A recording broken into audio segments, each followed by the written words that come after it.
Jake, and this is Neverland Navigation Radio, where we take a swim through the history of one of Epcot's original pavilions. Yes. Ooh, this is an exciting one. Yeah. I love going back through the history of the original Epcot pavilions because it captures such a specific time of theme park development. Yes. And I would call this controversial. Oh. Would you? Oh, you mean what would become of the pavilion? Yeah, well, I just mean especially rides like the one we're talking about today, which is the Living Seas, which turned into the Nemo ride. I think it's a little bit, people either love the old school edutainment that these rides used to be, or they love the IP, right? Totally. I mean, I love both, but I enjoy both as well, but I definitely know what you mean because it's that thing with original Epcot rides where there's always going to be the Epcot purist folks who, they want it the way it was and nothing else. Yeah, it's really hard for me because I love Nemo, because Nemo is for me very nostalgic. My now teenager, adult child was a big fan of Nemo as a baby. Right. So to me, that's so nostalgic. But then what came before it and the whole Epcot's beginning era where it was edutainment, I miss that too. Me too. Like as a whole, I miss it. I miss kind of what it represented. I miss that everything was original. Oh, yeah. Yeah. Like totally original stories, attraction concepts, designs. Yes. Yeah, me too. There's definitely a lot to be said about that. But we're going to get into all of those fun undersea details today. Before we dive in, though, get it, dive. Good job. Thank you. Thank you guys so much for joining us. If you would like to help support the show and you're listening on an audio platform like Apple Podcasts or Spotify, then leaving a review is the absolute best way that you can do that. Subscribing to the show and letting us know that you've enjoyed the episode would totally help. And if you would like to see our smiling faces discuss the Seas Pavilion and see how we decorated the set, then you can visit us on YouTube at Neverland Navigation Co., where we weekly upload the visual version of the podcast at full length for free. And we would love to see you over there as well. Yes. And if you are thinking about taking any kind of trip, whether it's to Disney World or a cruise so that you can see the sea yourself, then consider sending me an email at neverlandnavigationco@gmail.com, because I am a free-to-you travel agent. And whenever you book a cruise or a Disney vacation, you're paying for personalized travel agent services, whether you use one or not. So it's baked into the price that they quote you, even if you get a good deal. So I would really appreciate it if you'd let me be your travel agent. I collect commission from wherever you're traveling to, and you get my services for completely free and free trip t-shirts to boot. Absolutely, yeah. Oh gosh, this is so exciting. I just pulled up a picture of the Living Seas opening ceremony for the pavilion, and the 80s costumes that they're wearing, oh my gosh, I know, are so fun. I know. I really do miss the charm of old school Epcot. Right. It does feel a little mishmashed now with the different IP all over the place. I do love all that stuff though, so it's so hard. Yeah, it is hard, but I mean, luckily, there's a lot that's been preserved about this time. Yeah. From Epcot, so it's nice. They've tried, yeah. Yeah, and I just mean like in terms of what we've been able to capture on film, on oh, I see what you photos mean. Like it's well captured, so yeah, there's a lot of ways to remember it, which is really nice. Yeah. And one of those ways right now is that Morgan's going to tell us a little bit about the history. Yes, I'm so excited. Well, let's dive in. All right. So when they were conceptualizing Epcot to begin with, this was always a plan to have an area that was called the Seas. So that's and they had the plan to do an edutainment and for this to be something based on the seas and to have a aquarium, where kids or people could learn about the oceans, Right. right? But to begin with, the plan was the original concepts in the 70s was to make this um, to make it more entertaining. They were going to have a fantastical approach, one where you're guided by the mythical Greek sea god Poseidon. Oh. Yeah, so you're taken through the wonders and dangers of the deep into unrealized version. This unrealized In this unrealized version. Sorry, I'm reading my notes. You would witness Poseidon calming a furious storm in a grand pre-show theater. Oh, wow. Then there'd be thunder crashing and waves pounding, and Poseidon would appear in a flash of lightning to challenge guests to explore the ocean's depths. Oh my gosh.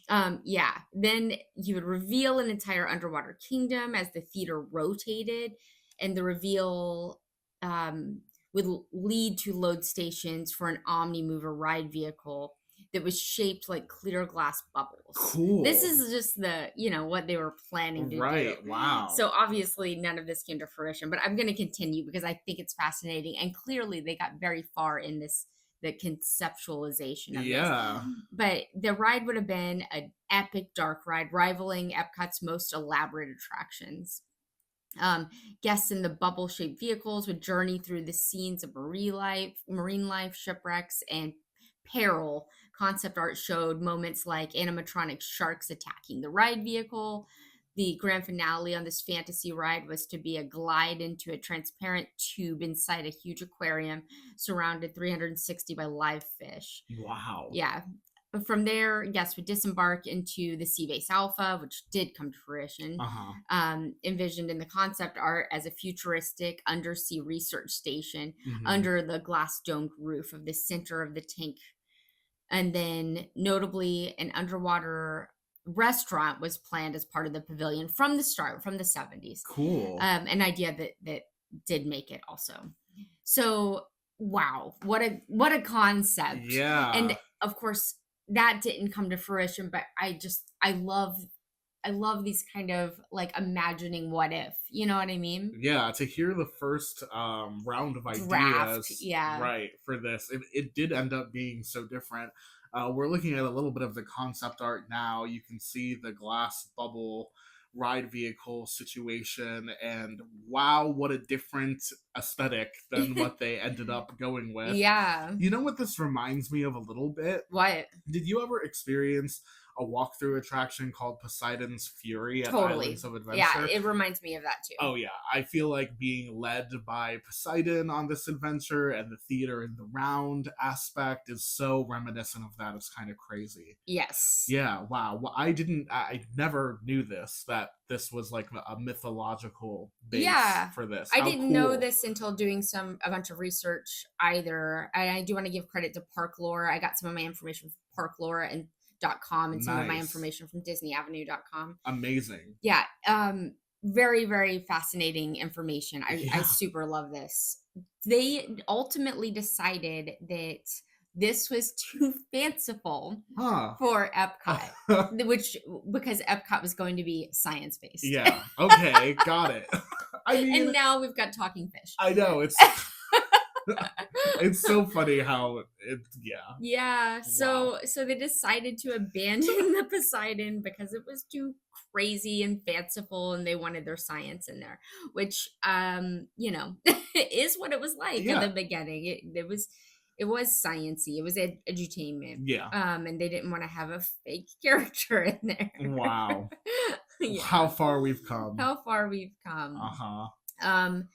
So then they wound up shifting to what it was to begin with, which I'm going to start getting into. Okay. So they were going to create this in 1984. Their sponsor was secured, and that was United Technologies, which was an aerospace and engineering conglomerate, providing crucial funding, over $90 million, to bring this pavilion to life. Wow. Yeah, they did get their Coral Reef restaurant.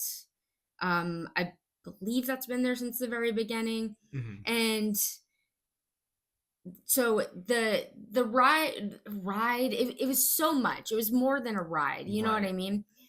uh the living sea the centerpiece of the living seas was an enormous cylinder of a saltwater tank which measured roughly 203 feet in diameter and Mhm. 27 feet deep with a volume of 5.7 million gallons. And it created a controlled ocean environment on a scale that's never been seen before. um Upon opening, it was the largest saltwater aquarium in the world, Wow. earning nicknames like the sixth largest ocean on earth, which is kind of funny, you Dang. know. Yeah. Building such a tank required cutting edge technology. The tank's thick acrylic viewing windows had to withstand millions of pounds of water pressure while remaining crystal clear for visitors. Hmm. Um, a sophisticated life support and filtration system was installed to maintain the water quality for thousands of fish, coral, marine mammals, while also keeping everybody safe. Yeah, it is really impressive. Yeah. The first fish actually moved into the pavilion before the public did. So before anybody was back there, that this was one of the first things to happen. Cool. Yeah, because it was such a feat of science to Right. get this all built and put back there. A lot of things in Epcot were like that. When we talked about Spaceship Earth, it was like that too. Right. So the building of the structures itself are so impressive. The exterior design and setting they went back and forth about this. They were considering a rocky weathered facade, which kind of was paying homage to the Poseidon idea, but then Right. they decided on a sleek curving form that evoked ocean waves. um the entrance featured a striking mural, which Jake and I were looking at before we started. It spanned over 100 feet with abstract swirls of blues and greens representing sunlight penetrating the sea. This mural was designed by Imagineer Tim Delaney, Hmm. and it was crafted in a layered painted stucco and became an icon of the pavilion. Really pretty. Really pretty. I recognize this. It's iconic to me. The front of the mural has a kind of a wave shape. Um, and Jake was pointing out it looks like they have basically kept it when they changed to Nemo way later when we get into that, Right. but then added the Nemo characters kind of on top of it. Yeah. Yeah, I think so too. Really cool. Um, yes. So the original exterior of the Living Seas, featuring the mural and the sponsor logo, of course, for United Technologies, because that's what they always do. And then they had a dramatic touch was that a gush of water would surge over rocks, simulating a crashing surf, which we still have basically like that. We have that today. Yeah, I love that. Yeah, I love it too.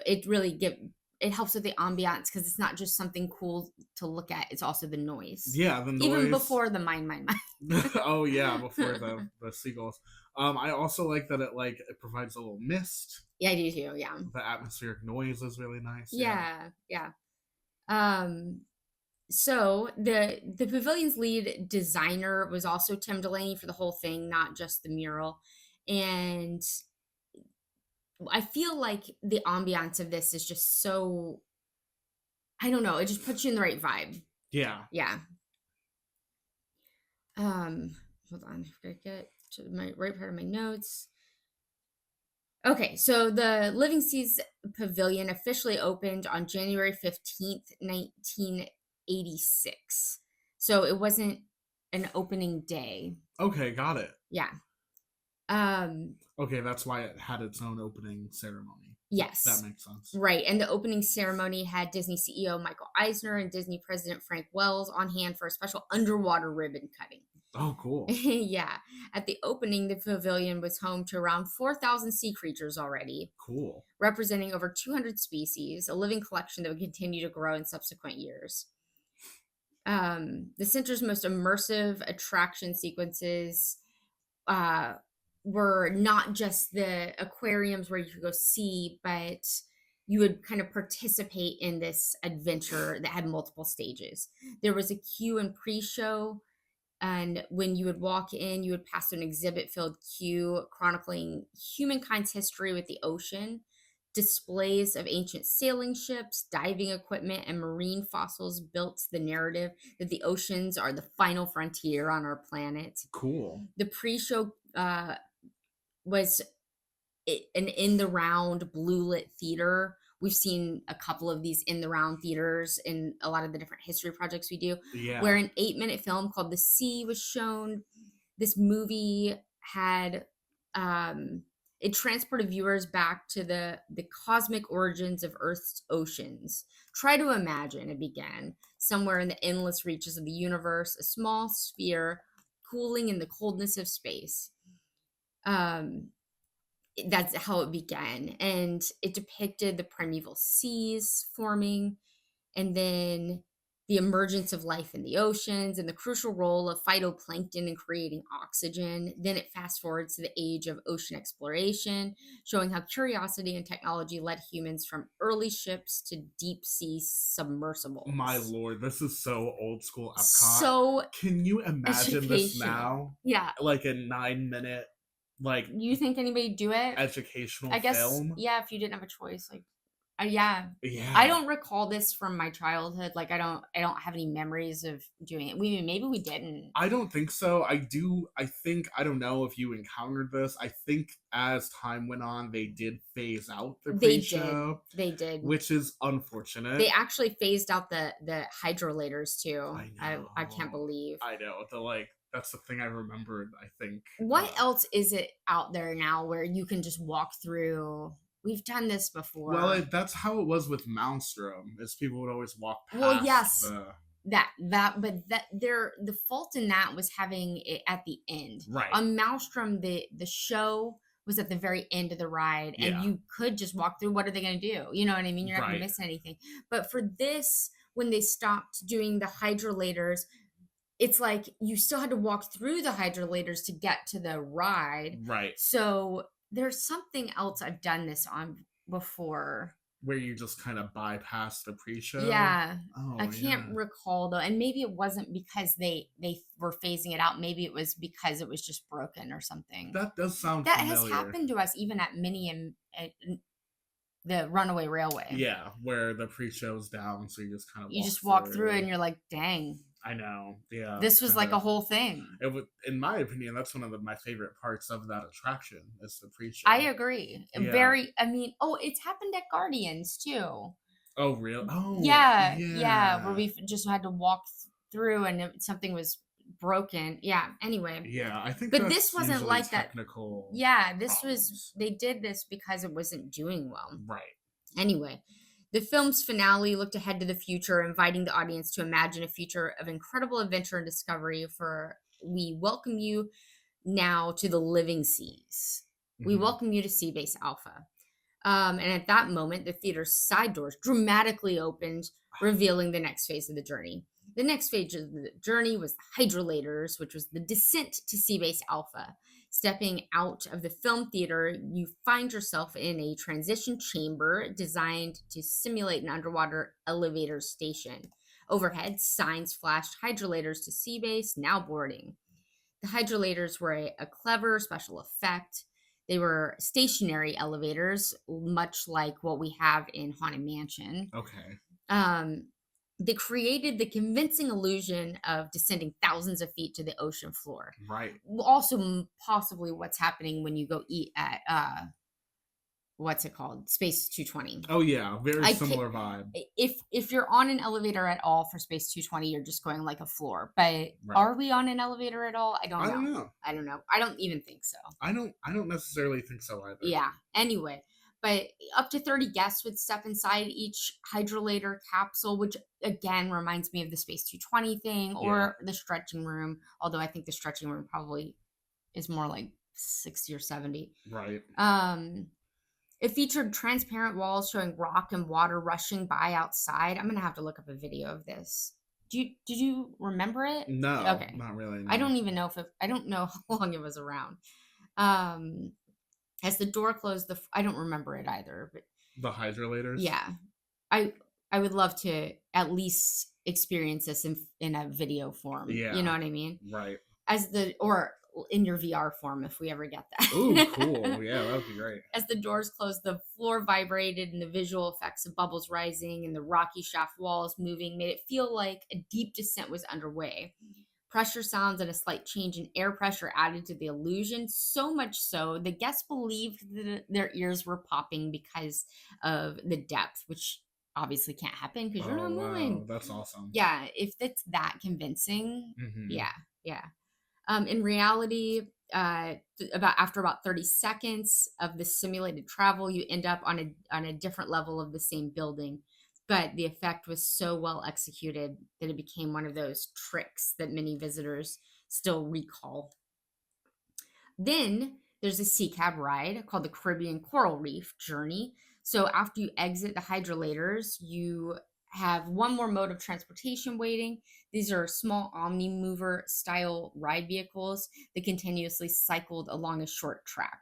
So this is not like dune buggies or any other classic dark ride omni-mover because they don't twist at all. Okay. It's just a forward facing train of cars just to like get you from point A to point B. Yeah. And during which you're like seeing the aquarium. Yeah. Like like a lot of things now, like Nemo and like Horizons was like that. Yeah. Where they didn't twist at all. It was just a moving row of cabs. Does Nemo not twist at all? I don't think so. Huh. Yeah. Now that you mention it. I don't think so. Yeah. Anyway, yeah, so you were just there to look at the fish. Some people didn't really like it, but I guess if they had heard about that whole what it was supposed to be, I could see. Yeah, I could see being a little let down. Just very educational. Yes. It's like an aquarium with a ride. Right, exactly. Like instead of I've seen in a lot of aquariums you can walk through where you're surrounded by fish, and in this you're basically just riding through. Yeah. I think that's cool. Yeah. So for a few minutes, riders glide under the sea. Schools of tropical fish were around. Sometimes you would see divers that are working, or they would wave, or they'd be feeding the fish. Mm-hmm. There were no animatronic anything. It's all real and all educational, and pretty short. Then at the exit of the ride, they put you into the heart of SeaBase Alpha to explore. SeaBase Alpha had a bunch of exhibits. It was a 2-story futuristic ocean research facility. I would say I feel like it's pretty similar to what we have now, where it's got different areas where you can see different kinds of, like you can see the manatees in one area now, and yeah, all of that. A really, really high-end, cool aquarium. Yeah, is basically the vibe. What? Yeah, exactly. So, and back then, I mean, I guess there still is some edutainment around that whole area, but back then it might have been a little bit more, a little bit more like being in a museum. You know what I mean? Right. Yeah.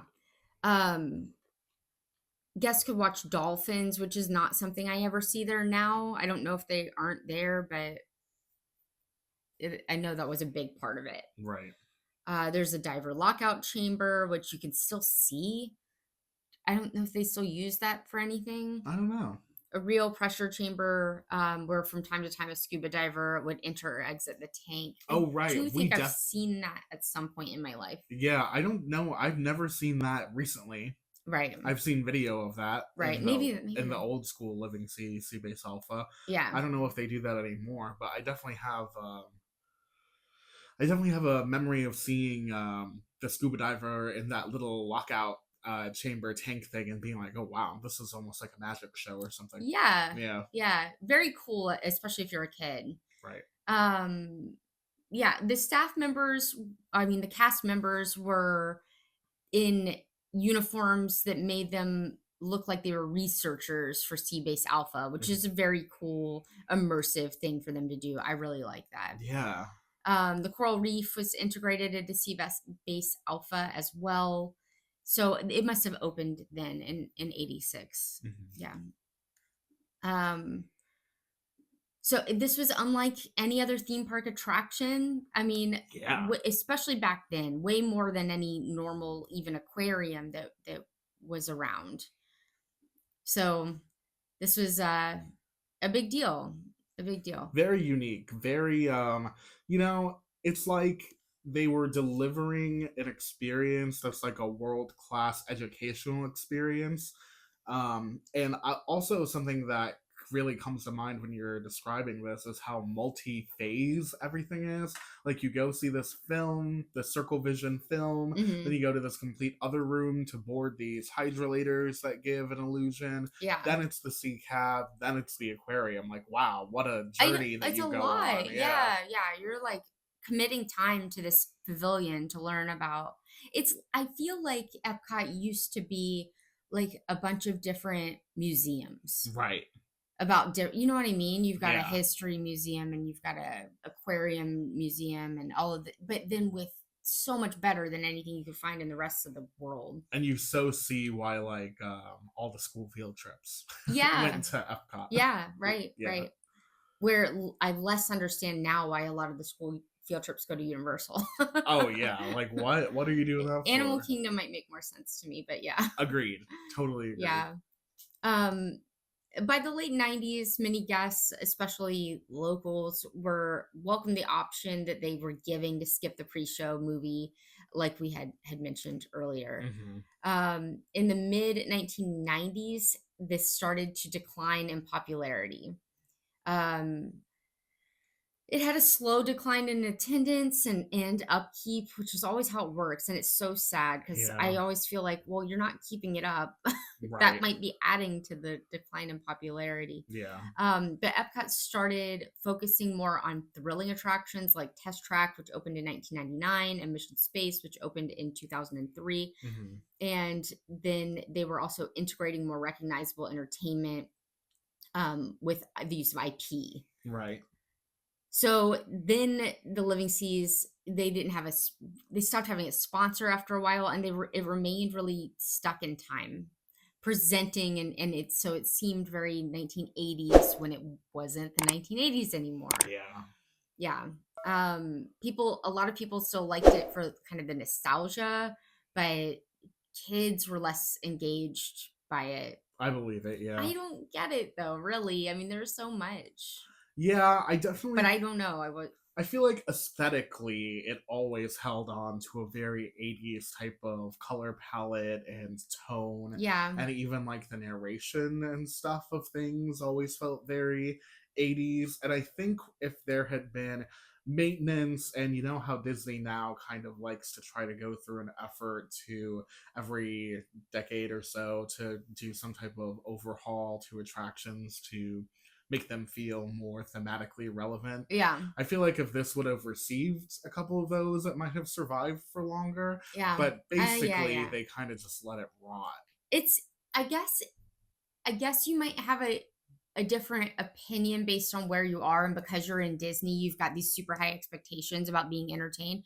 Because like I think if you took kids to an aquarium, they would have a good time, and that Right. would be this or less, you know what I mean? Yeah, But I guess because you're in Disney, kids are expecting mind-blowing entertainment. totally. So I guess that's the problem that I'm not seeing, because I'm like in my head I'm like I know if I took, well, my kid when my kid was younger, or eventually like my nephew, to an aquarium, they would have a good time. Yeah.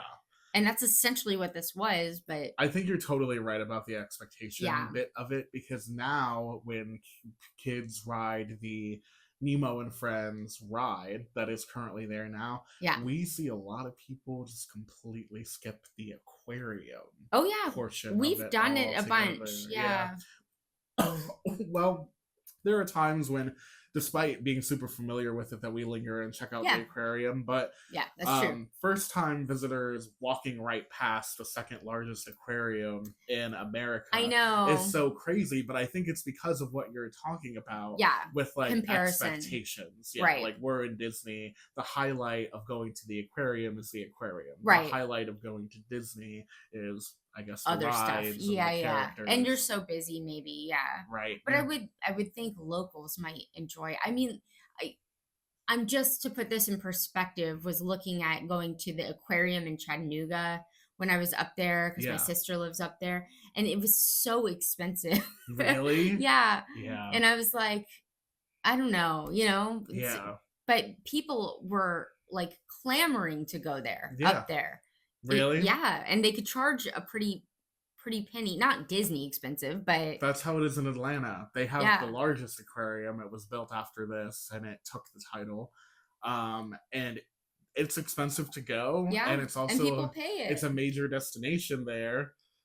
For mostly, I'm guessing, for tourists. To It be is in honest, Chattanooga too. yeah, I think the Tennessee Aquarium. Anyway, yeah, wild. yeah. Um so anyway, so it was falling out of favor, and Epcot's leadership recognized that that pavilion needed new life, and Disney had a new movie coming out that they thought would really fit. So Finding Nemo came out in 2003 and was immediately beloved, Yeah. So they wound up making this change. They were started making the change in 2003, which is wild. We were talking about this not that long ago on a podcast about Hmm. how it might have been about the Nemo animal show in Maybe. Animal Kingdom. Yeah. Yeah, they don't do that. And actually, it was probably about Tarzan or Right. Pocahontas in Animal Kingdom Yeah, because because they those open really really soon. quick. Yeah. Yeah. Nowadays it seems like they'll wait and see if a movie does really well for a while before they'll spend any park money on it. But so Nemo came out in theaters, did great. They started making the transformation. Um yeah. So only months after it came out. Wow. Yeah, that's a lot of confidence. That is a lot of confidence. Yeah, you're absolutely right. In January 2004, the interior exhibits started to get minor Nemo additions. At first, they were small incremental overlays and a few graphic panels. Okay. Then in November 2004, Turtle Talk with Crush debuted in one of the SeaBase modules. Interesting, because then, I mean, this seems like even now a pretty technologically advanced Hmm. thing, because if you haven't been, which you probably know, Crush can talk to the audience. Yeah. I don't know what that tech is called, but it's very impressive. It sounds like his voice, but it's somebody that works there that's like got a mic and can see with a camera. Yeah, it's really cool. It's the same technology that's in Monsters Inc. Laugh Floor. Yeah. This was part of Disney's Living Characters initiative, and they call it digital puppetry. Yeah. Very cool. Digital puppetry. Okay, I didn't know that. Yeah, Cool. super awesome. Very cool that you knew that. So they put that in, but they put it in a small area, which is hilarious to me. It became an instant hit, and they wound up moving it. The theater was just overflow. Oh, wow. Yeah. So they did a full-blown conversion of the pavilion, which they weren't sure they were going to do until Turtle Talk with Crush was such a massive hit. Good for Turtle Talk with Crush. Yeah, you did it. Yeah, wow. I mean, I can see why that was so impressive in 2000. It's impressive now. I They use agree. it.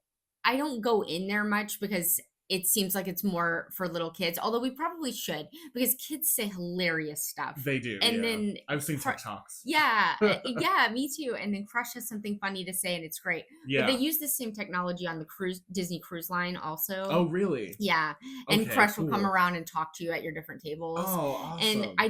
And I'm so impressed. I'm like, where's the camera? How are they doing I this? Like, I'm trying to know. figure it out. It is Where's really the cool. mic? How do you hear me? You know what I I mean? know. Have you been listening to everything I've said?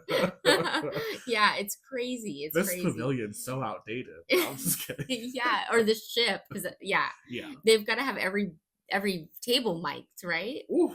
Yeah, I don't think about it. I don't want to think about it either. That's Nope. Anyway, oh, okay, hold on. On August 21st, 2005, the Living Seas closed to begin major construction for the Seas with Nemo and Friends. Yeah. It was an extensive and expensive rehab. I bet. Yeah. Some elements of SeaBase Alpha were accessible, but there were walls and work zones, and the hydrolators were shut down permanently. Yeah. Yeah. So they got ripped out and replaced with simple glass sliding doors, a clear sign that the classic descent and ascent storyline was being retired. Yeah. Yeah. Unfortunate. Yeah. I still think it would be cool to use the hydrolators to Yeah. go under the sea because why not? Well, the whole queue makes you feel like you're going under the sea for Nemo. Yeah, that's You walk true. in and you're on the beach, and then like you kind of like slowly submerge if you're really paying attention to the Right. queue, which I think that if you haven't done so before, you should. Yeah. The thing that I think, like, maybe this is a coincidence and not planned, I have no idea, but the thing I think is so funny is like how cold and freezing it is in there, It is cold in and there. which is wonderful because we're always so hot because it's Yes. Florida. But I also feel like it's part of the ambiance. Yeah, the theming. Yeah. Me too. You're like, you're going under the ocean. It's cold, of course. You know what I mean? Yeah, it does. I do think it might be, and I think you should go check out our best cues Yeah. episode from maybe a couple years Oh, ago. At yeah. this point, Can we redo it? I loved doing that. yeah, That was one of my favorite episodes of all time. that is a fun episode. But this made the list because of how detailed and cool the effects are. Yes. Yeah. So that the mural that we talked about earlier, it did get repainted, and then they added the characters. That was one of the things. The construction crews worked throughout 2006 to change everything. You know, the pre-show theater area was totally gutted. Theater 1, which is where the Sea film was originally, that Right. was demolished completely. Theater 2 had turned into a bypass hallway. This space was freed by removing Theater 1. They just basically, they gutted this thing like crazy. Yeah, sounds like it. It's cool to look at a map of what it was. I do this with anytime they switch a ride. Yeah. We did this not that long ago when we researched the Figment. Yeah. And we did this with the Great Movie Ride. Yeah, we did it with something. Oh, the whole land of in Animal Kingdom. Oh yeah. Where it used to be Camp Minnie Mickey, and now it's like Pandora. Right. And it's so fascinating to me to be like, so if I stand right there right now, I'm where a hydrolator used to be, or I'm where Pocahontas used to sing, or whatever. I know. Whatever. I love Sometimes it's like you're in a bathroom and you're where something major used to happen. Totally. Like in Soarin', right? Yeah. Yeah. You're in a bathroom and you're where veggie fruit used to happen. The stage. Yeah. Crazy. Wild. Insane. Another one I just learned was that if you're in Hollywood Studios in between Docking Bay and Ronto Roasters, you're on the house in the backlot tour where they filmed the facade of the Golden Girls, the show. Oh my god! They used the one in Florida to film the opening sequence, like the exterior of the house. And where that was in the backlot, now you get a Ronto route. Now you get a Ronto route. Oh my god, that's crazy. Yeah. That's such fun information. I love that kind of like, I used to be this, used to be this in this exact geographical spot. I love that. Yeah, me too. We should come out with a book. Yeah. That shows the layers as what time goes on of each thing. That would be so fun. And it's crazy when you think you know, but you have no idea. Yeah, that's happened to us quite a bit. On Great Movie Ride, there's that one, on Runaway Railway, there's that one room with the tornado. Mm-hmm. And I was convinced it was the one room in Great Movie Ride where you're like in not a tornado really, but right, the Fantasia. Yeah, the Fantasia part. Crazy whirlwind part. Yeah. You're nowhere near there. Right. Yeah, but we both thought. Of course we did. It's like it's meant to make you think that, but why would they bother with that? I don't know. Anyway, so the new Nemo ride, everybody listening has probably been on it, but it's an Omni mover. Mm-hmm. The old sea cab vehicles were completely refurbished then into clam mobiles is what they were called, mm-hmm. in case you were wondering. And the new cars were engineered to point sideways at the show scenes instead of facing forward. Okay. You might be right, they still might not pivot, but they used to face forward And now they face sideways. Okay, interesting. Okay. Yeah. Gotcha. This allowed for them to control what you're looking at. You know what I mean? Yeah. You're looking at the show, which is the retelling of the entire Nemo movie Plots. Yeah. plots. Yes. So the new ride is like a dark ride, like a lot of the ones that we get in Fantasyland. Yeah. You know what I mean? Yeah, it tells the story. It's got like animatronics here and there. Yeah, I don't find it to be edutainment at all whatsoever.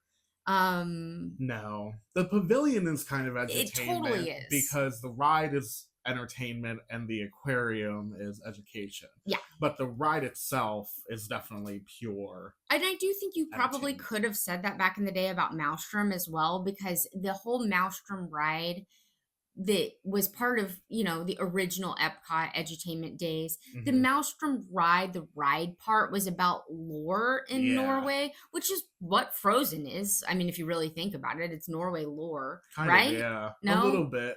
Well, yeah. Not lore, maybe lore and story, fictional story are two totally different things. I think an argument can be made that Maelstrom was a little bit more educational just because all of the characters and the settings were from traditional historic like Nordic folklore, right? So you could at least learn what their like mythology was.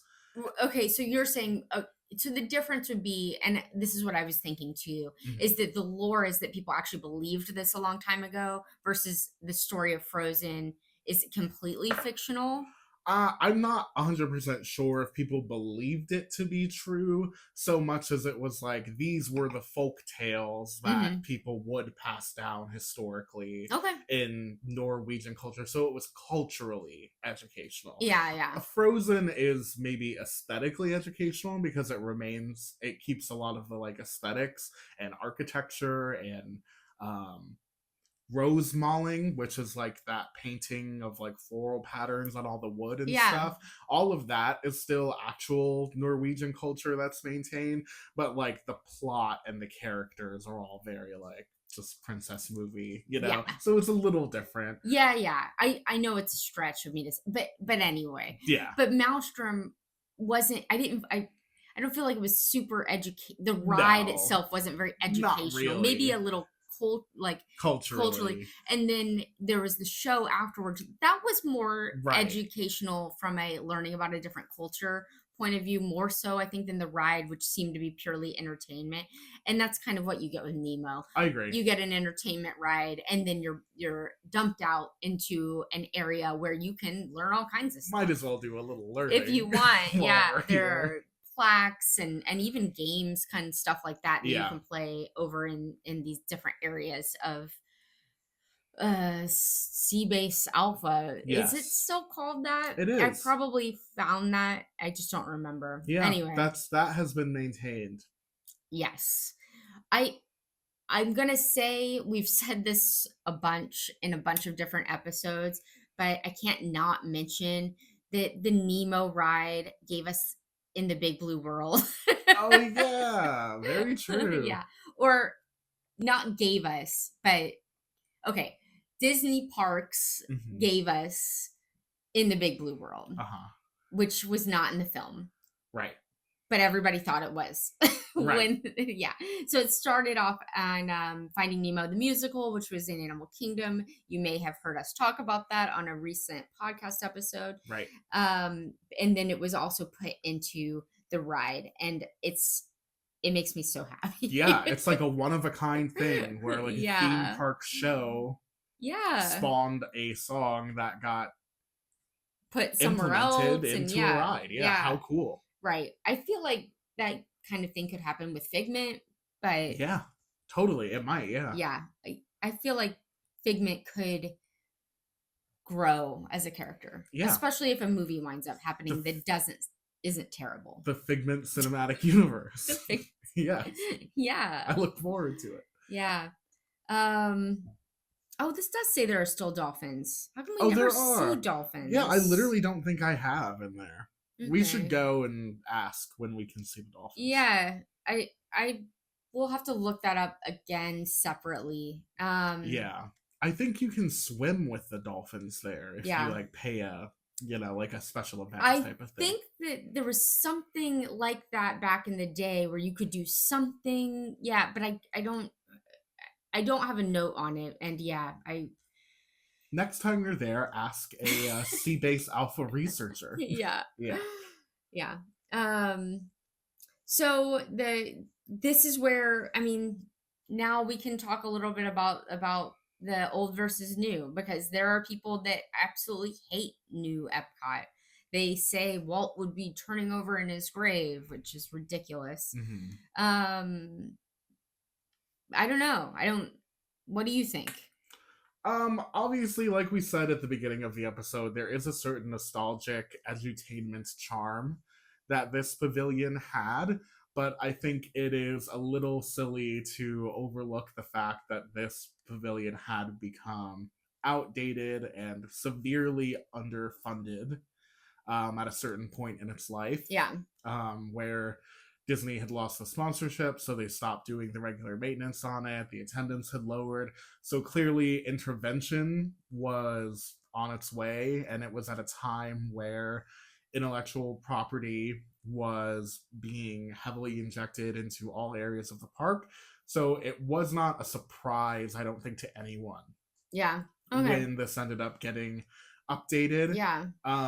My fear in the future is that one day the entire thing will be changed out for something else undersea theme that's more thrilling. Oh, you don't mean something else entirely. I was like, how expensive do you think that The whole, demolition would be. well, or how expensive do you think the whole thing is to run, to maintain? They've got thousands and thousands Yeah. of marine animals, the upkeep, you know what I mean? I bet it's so expensive. And that is the fear, because with Animal Kingdom, it's very expensive for them to keep up the animals, but it Yeah. is the entire center of the park. Right, but here it's not. It's like an auxiliary thing that some people skip, the Yes. aquarium, which I makes would say a me. lot of people skip. The restaurant doesn't do well anymore. I know. Well, the So restaurant's food is terrible. That's their fault.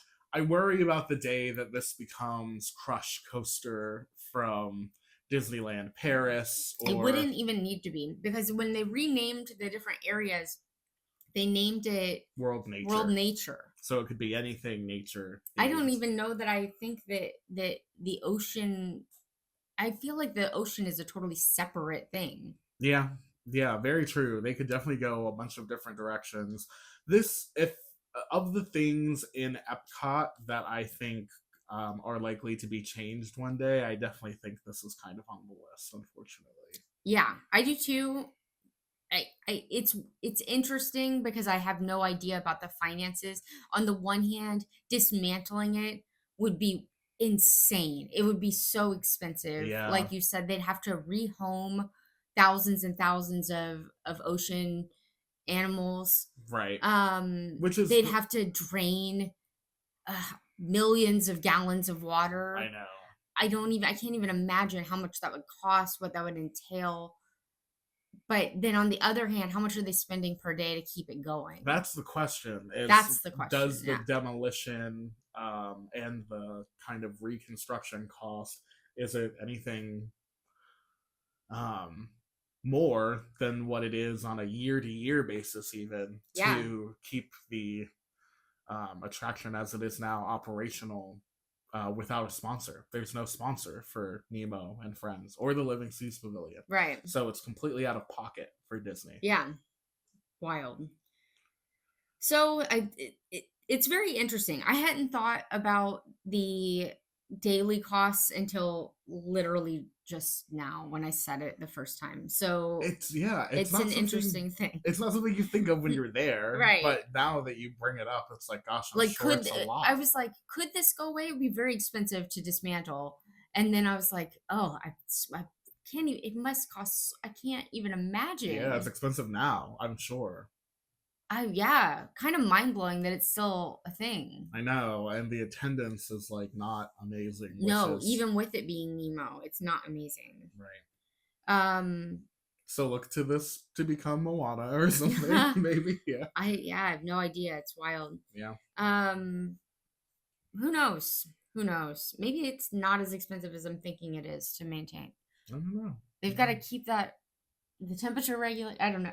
I know, and there's a lot of people that work on it too. You know what I Yeah. mean? Like they have actual marine. I bet the biologists people are in there. the least of their problems. Feeding all those fish Yeah. and not just fish. You know what I mean? Controlling the environment. Yeah. There's a lot of equipment to keep the tanks like regulated. Right, and you can't let that stuff like fail and be like, yeah, we'll deal with that later because there's lives at risk. Yeah, we saw what happened with other theme parks that kind of fell short on that front, and it is not pretty. Right. Yeah.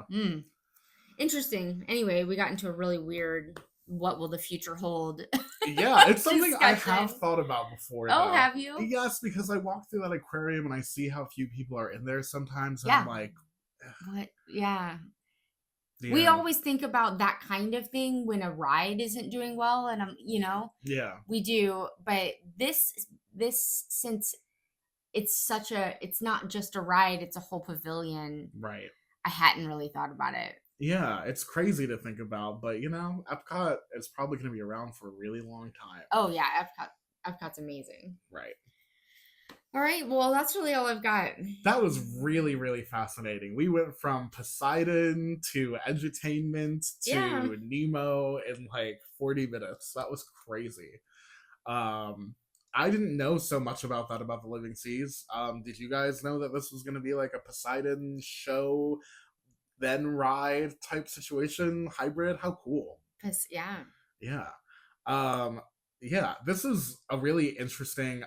I would say this is one of the most nostalgic pavilions in EPCOT for me. I don't know why. There just is something about it that just like brings me back to that edutainment time 100%.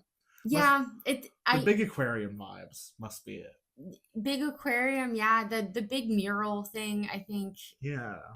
That, you know how they've got that there. Then there's the big mural at when you're about to get on Spaceship Earth, and there's the big mural in front of the land. Mm-hmm. I think that's why. All the murals and mosaics of it all. Yeah. I think that probably does have a lot to do with it, to be honest. You don't know, but they're affecting you. Yeah, it's like subliminally taking you back to the 80s. Yeah. All right. Well, thank you guys for joining us for our plunge into the history of the living seas. If you guys would like to see us more on social media, you can find us on TikTok and Instagram at Neverland Navco. Yes, we also have an Etsy store called Neverland Navigation. So if you search Neverland Navigation shop name on Etsy, you will find us. And more importantly than browsing around, although you can do that, is we do a lot of custom stuff. So hit send seller a message and tell us what your favorite ride is, or if you're buying something for your friend or spouse or child, tell me what their favorite ride is, and I'll send you some designs and ideas, because we have thousands, and I don't have very many even posted on Etsy because I do all my stuff custom. Very cool. I think everyone in your party should be a different EPCOT pavilion. A different EPCOT mural. I love it. I love that. We should do that. We should do that. That's awesome. People wouldn't even know. It'd be like a, if you know, you know. Yeah. Sure. We'll just have the mural going across. I like kind of love. Yeah, like a fashionable stripe. I love that. Yeah. Stop the presses. Yeah. Actually, start the presses. That's awesome. All right. Enough about that. Thank you guys so much for joining us for this episode, and we'll see you on our next adventure. Goodbye.